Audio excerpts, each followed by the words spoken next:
গাছ কিছু বলি রে, খাওয়া নাই দাওয়া নাই খাওয়া। আসসালামু আলাইকুম, হ্যালো ভিউয়ার্স, আমি জাহিদ আছি আপনাদের সাথে।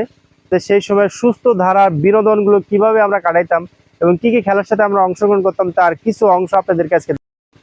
এই যেটা দেখতে পাচ্ছেন এটার নাম বলতাম আমরা গোলডাং। এই গোলডাং দিয়ে আমি শুরু করতেছি যে আমরা ছোটবেলায় এগুলো কিভাবে খেলতাম।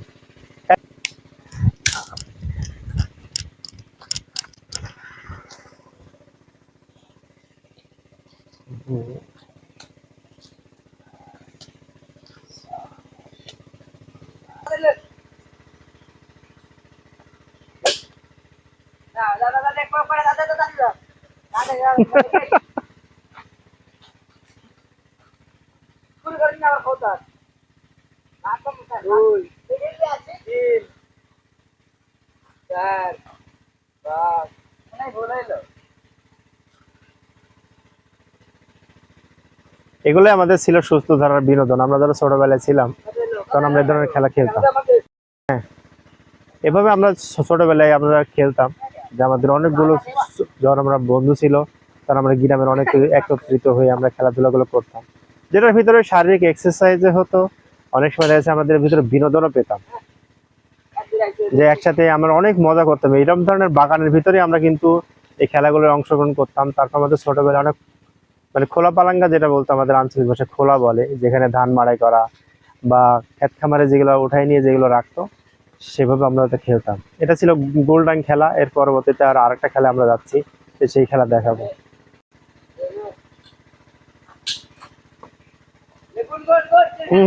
এবার দেখাবো আমরা কিভাবে এটাকে চারা খেলা বলে, আমাদের এলাকায় খোলা খেলা বলে অবশ্য অনেক জায়গাতে।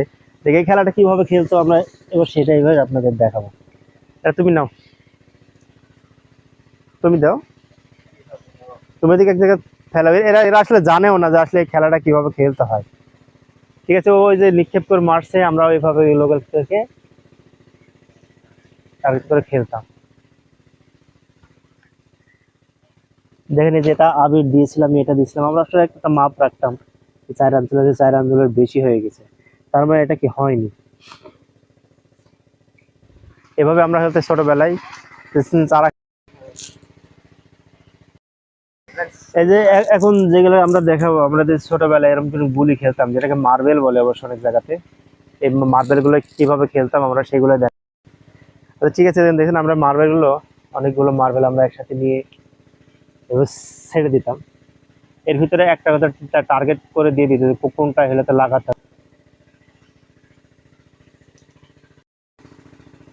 ছাড়ো,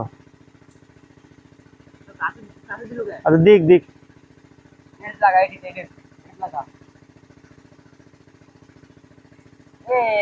পারছে, লাগিছে লাগিছে।